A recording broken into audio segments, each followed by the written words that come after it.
Hey guys, I hope y'all are doing good. I'm here in Canada from past 2 years, and from 1.5 years I've been working as BIM coordinator.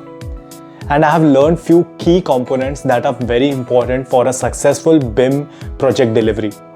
So if you are interested in BIM coordination or into BIM industry, this video will be a very helpful video for all of you. So try watching this video till the end, and without any delays, let's get started with the video, guys. So guys, these are the most important components of a BIM project. So the first is your process. In this, you will be deciding your design process, your integrated project delivery methods, what systems, what cloud collaboration you'll be using, how the information will be managed, and what will be the overall project standards. And this is the first aspect of BIM. Next is your people. So people being the most important component of anything in construction industry, this aspect is also very important. Here you decide the leadership. Leadership basically means how many model managers will be there, or how many BIM managers will be there, or BIM leads will be there, coordinators will be there, how many architects will be working, how many architecture technologists will be working, how many consultants will be there. This entire thing will be decided into people component. Next is your policies. So this is one of the most important parts where your contracts will be decided, what kind of contractual obligations will be required to fulfill, what kind of process and what BIM standards you will be using. Will it be just Canadian BIM standard, or you will be going for an international BIM standards, that is ISO 19650. So all these things will be decided into policy factor. And going to the technology part. So the technology part is basically here you are deciding what softwares you will be using, how you will be collaborating between those softwares, what kind of plans you will be producing or models you will be producing. Will it be just an IFC model, or your entire team along with your consultants and your subcontractors, do they prefer just Autodesk software like Revit? So you will be deciding those things over here. And it is very important part because you have to decide which version of Revit you will be using, which version of what softwares you will be using, how you will be coordinating and collaborating on cloud. So this is the entire thing that you decide into the technology factor. So guys, this was just an overview of the components, but what I'm going to tell you now is the main part, that is called the BIM execution plan. This document actually is one of the most important document in delivering a BIM project.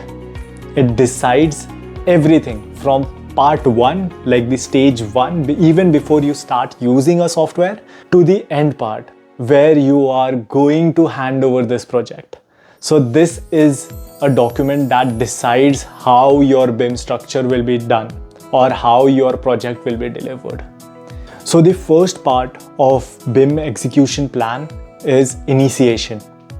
In initiation, you decide how the project will be delivered, what are the expectations of the client, what are the expectations of the consultants, and what are your personal expectations from this BIM project.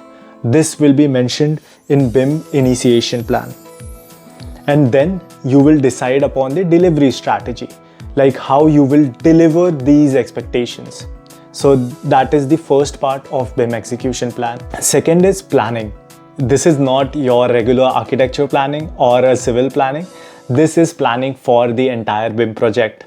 Here you will be planning what will be delivered and how it will be delivered. You will be deciding on what are the final requirements of the client. You will be deciding what are the project standards, what standards you will be keeping in mind. This is similar to the component that I have showed you before, but this comes into BIM execution plan as well. Now coming to the third part, that is your execution. This is very important. This is not the project execution after design and everything, but this is the BIM execution. So in this, you will be defining the roles and responsibility of each and every member that will be involved in this project. And you will even be deciding the milestones that are required. So here in Canada and in European countries, you will see that the milestones of a project are decided and predetermined even before the starting of the project. Even the small firms are doing this over here, and this is something that we don't do just because we are not paying everyone by hour. So this is very important, and this is one of the key factors for a successful BIM project, because you have to define a timeline and you have to define the milestone. After this milestone, we will be starting this process or this phase of the project. Fourth is control. So it is basically what it means. Who will control what? How much access will be given to whom? For example, all the architecture team will have the access to the architecture model. All the MEP team will have the access to MEP model. But architecture team can view the MEP model but can't edit it. Similarly, MEP teams can view the architecture model but can't edit the architecture on it.